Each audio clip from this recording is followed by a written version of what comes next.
Pcckids! Today we're going to talk about something very important, and that is how to make a peanut butter and jelly sandwich. Alright, so the way it should happen, at least this is what I think, is you start off with a nice glob of peanut butter. Spread that bad guy on there. That was not enough. Alright, and then we're going to take a spoonful of jelly and put it on top of the peanut butter. Ba-dam. Spread it out.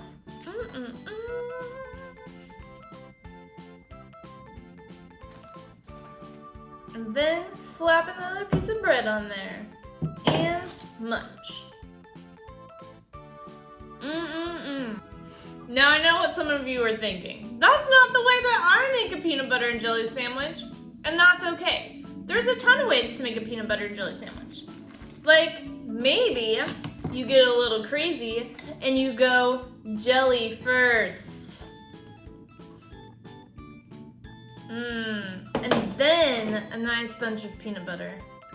Which, you know, is not really how I do it. Not really my jam. But that's the way you like it.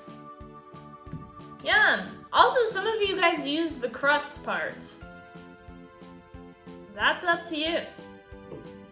Now, some of you guys are thinking, well, I don't like it when my peanut butter touches my jelly.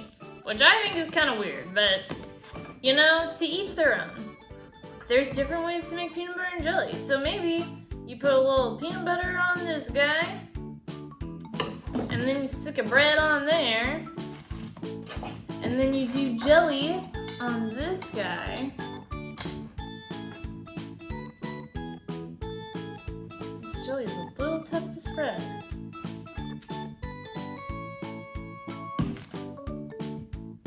And bam, the triple decker! Now some of you guys are just wild. And for those of you who are like that, we have the inside out peanut butter and jelly. Where you do peanut butter on this side and jam on this side. It's a little messy, but it definitely will fit your unique personality.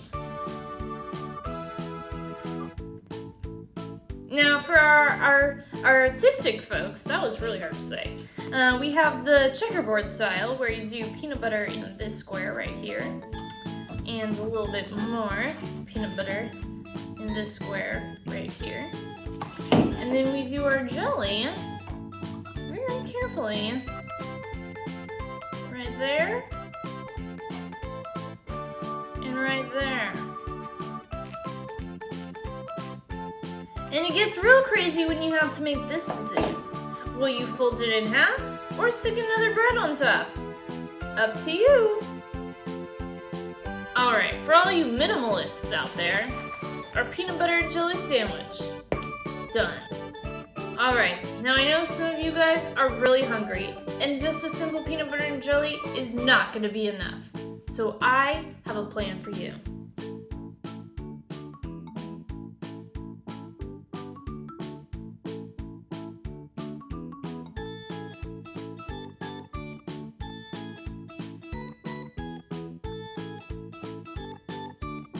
That is the kind of sandwich I want to eat.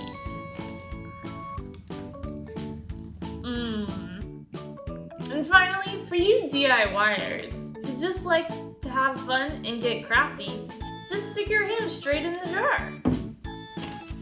Slather it on there. And use the other hand for the jam so they don't get mixed.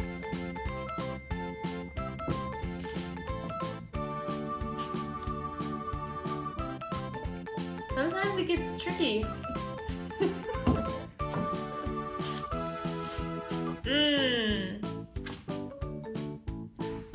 That's the one.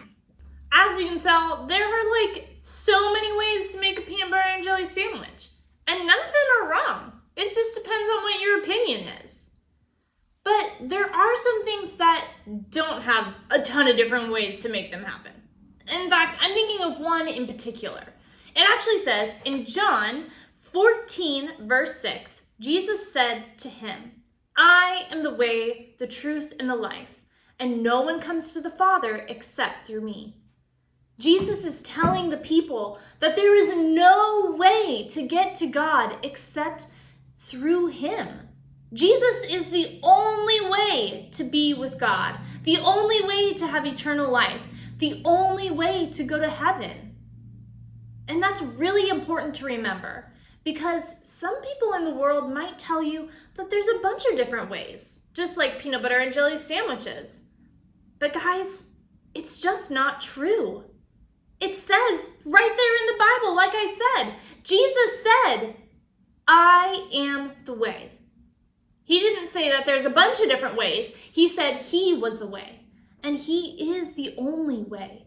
The only way to be with God, the only way to have eternal life, and the only way to be in heaven is through Jesus. The only way is to ask Jesus for forgiveness, to believe in him, to believe that he saved you. That is the only way. All right, guys, it was so fun learning about Jesus and peanut butter and jelly sandwiches. I hope that you can enjoy a sandwich soon. Bye!